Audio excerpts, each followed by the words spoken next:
तो अभी देखेंगे हम हिस्टोलॉजी जो होती है रीनल ट्यूबुलर पार्ट की। देखो नेफ्रॉन का जो रीनल ट्यूबुलर पार्ट होता है बेटा, उसकी जो एपिथेलियम होती है वो डिफरेंट डिफरेंट रीजन में डिफरेंट डिफरेंट टाइप की होती है। क्यों होती है, क्या कारण है? देखो पीसीटी में एब्जॉर्प्शन ज्यादा होना है। हैनले लूप का जो डिसेंडिंग लिम्ब है वो बेटा वाटर के लिए परमेबल होना है। असेंडिंग लिम्ब है वो किसके लिए परमेबल होना है? NaCl के लिए और यूरिया के लिए परमेबल होना है, लेकिन वाटर के लिए क्या होगा? इम्परमेबल होगा। फिर आप आ जाओ डीसीटी में। डीसीटी में फर्दर क्या होगा? एब्जॉर्प्शन होगा, सेलेक्टिव सिक्रेशन होगा। तो जो डिफरेंट डिफरेंट एरिया है किसके? रीनल ट्यूबुलर पार्ट के, उसकी जो एपिथेलियल है वो डिफरेंट शेप में होंगी, डिफरेंट टाइप की सेल्स रखेंगी। ठीक है, लेट्स कंसीडर्ड।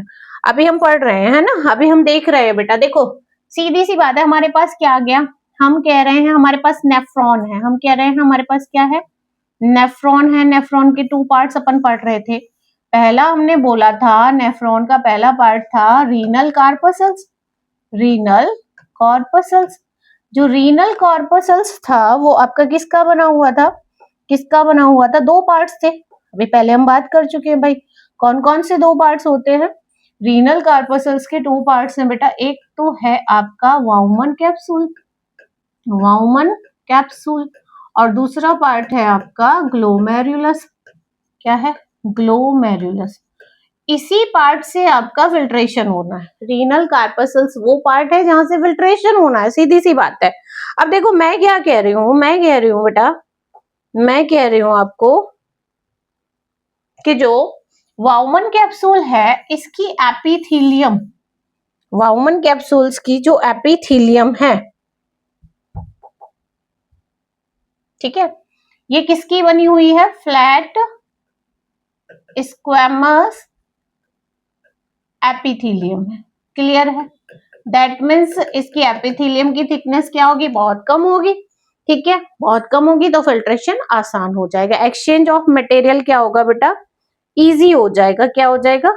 इजी हो जाएगा। ठीक है, ठीक है। अब हम बात करें कि आपका जो ग्लोमेरुलस है ये किसका बना हुआ है? ये किसका बना हुआ है? कलर क्यों नहीं चेंज हो रहा?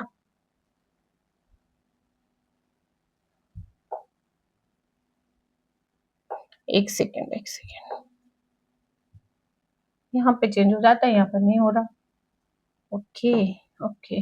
ग्लोमेरुलस जो है किसका बना हुआ है? ये क्लेफ्ट है। किसका? Cleft of blood capillaries.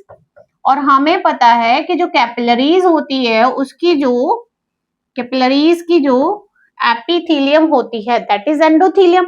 It is also made up of flat squamous epithelium. तो ये भी किसकी बनी है?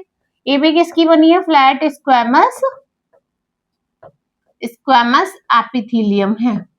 ठीक है, तो इसकी थिकनेस भी बहुत कम होगी तो फिल्ट्रेशन आसानी से हो जाएगा। अब बात करें अगर हम बात कर रहे हैं बिना रीनल ट्यूबुलर पार्ट की, रीनल ट्यूबुलर पार्ट। देखो रीनल ट्यूबुलर पार्ट में हम तीन चीजें पढ़ रहे थे, है ना? क्या क्या पढ़ रहे थे जरा रिमाइंड करो एक बार बेटा। हम कह रहे थे इसका फर्स्ट पार्ट होता है पीसीटी, प्रॉक्सिमल कॉन्वुलेटेड ट्यूब्यूल्स। वो वाला पार्ट जो रीनल कॉर्पसल्स के नियरेस्ट होता है और कॉन्वुलेटेड है। ठीक है, क्या है? कॉन्वुलेटेड है। अगर इसकी एपिथेलियम की मैं बात करूं बेटा, अगर हम इसकी एपिथेलियम की बात करें तो ये जो है क्यूबॉइडल एपिथेलियम होती है। बट एडवांटेज क्या है? इसकी जो एपिथेलियम की सेल्स होती है उसकी सरफेस पे माइक्रोविलाई प्रेजेंट होती हैं। That is known as simple brush bordered cuboidal epithelium. ठीक है, हम क्या कह रहे हैं? ये किसकी बनी हुई है? Brush simple brush bordered cuboidal epithelium. क्यों है ऐसी भाई? क्या जरूरत थी ऐसा बनने की? देखो एज वी नो दैट कि सबसे ज्यादा जो एब्जॉर्प्शन होगा वो किस पार्ट में होगा? पीसीटी में। 70 से 80% वाटर का एब्जॉर्प्शन, न्यूट्रिएंट्स का एब्जॉर्प्शन, इलेक्ट्रोलाइट्स का एब्जॉर्प्शन पीसीटी में हो जाता है। ठीक है, तो हम कह रहे हैं भैया कि ये जो एपिथेलियम है ये कैसी बनी है? क्यूबॉइडल सेल्स की बनी है। और इसकी जो सरफेस है यहाँ पर क्या मिलेंगे आपको? माइक्रोविलाई मिलेंगे। टू इंक्रीज क्या बढ़ा देते हैं? To increase absorption area. Absorption area क्या हो जाएगा, बढ़ जाएगा। इसीलिए मैक्सिमम एब्जॉर्प्शन कहाँ मिलता है, पीसीटी में मिलता है। सेकेंड पार्ट अपन पढ़ रहे थे इसका हेनले लूप। अब हेनले लूप जो है इसकी भी दो लिम्स है, एक बेटा जो कॉर्टेक्स से मेड्यूला में आ रही है और जो मेड्यूला से कॉर्टेक्स में जा रही है।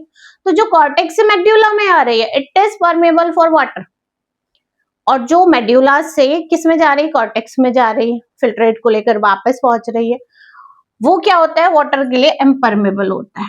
तो अपने को याद रखने हैं पॉइंट्स के डिसेंडिंग लिम्स। डिसेंडिंग लिम बोले तो कहां से कहां आ रही है, जल्दी बताओ, कॉर्टेक्स से कॉर्टेक्स टू मेड्यूला, किधर की ओर आ रही है, कॉर्टेक्स से मेड्यूला की ओर। दूसरी होती है आपकी असेंडिंग लिम। असेंडिंग लिम, देखो भैया याद रखना है आपको, क्या सारी चीजें याद नहीं रखनी होती, याद रखना है कि it is permeable, permeable for water, water के लिए परमिएबल है। Impermeable for, impermeable for electrolyte और NaCl, ठीक है। असेंडिंग लिम्ब जो है वो इम्परमेबल होगा किसके लिए, वाटर के लिए। तो ये इम्परमेबल है किसके लिए, इम्परमेबल है किसके लिए, वाटर के लिए। दैट मीन्स क्या है, इस रीजन से सिर्फ वाटर पास हो सकता है, सिर्फ वाटर एब्जॉर्ब हो सकता है, जबकि असेंडिंग लिम्ब से जो है वाटर का एब्जॉर्प्शन कभी नहीं होता, सिर्फ NaCl एब्जॉर्ब होगा, ये याद रखना है। सबसे ज्यादा क्वेश्चन यहीं से आता है बेटा, ये सबसे ज्यादा कंफ्यूजिंग करता है। डायग्राम में देखोगे तो जो डिसेंडिंग लिम्ब होता है वो थिन वॉल्ड होगा और जो असेंडिंग लिम्ब होता है वो थिक वॉल्ड होता है। असेंडिंग लिम्ब का जो पोस्टीरियर पार्ट होता है, जो कॉर्टेक्स की तरफ चल रहा होता है, वो कैसा होता है, थिक होता है, ठीक है। तो वो बना होता है क्यूबॉइडल एपिथेलियम से, जबकि जो डिसेंडिंग लिम्ब है उसका जो थिन पार्ट होता है वो बना होता है फ्लैट स्क्वेमस एपिथेलियम से, ठीक है।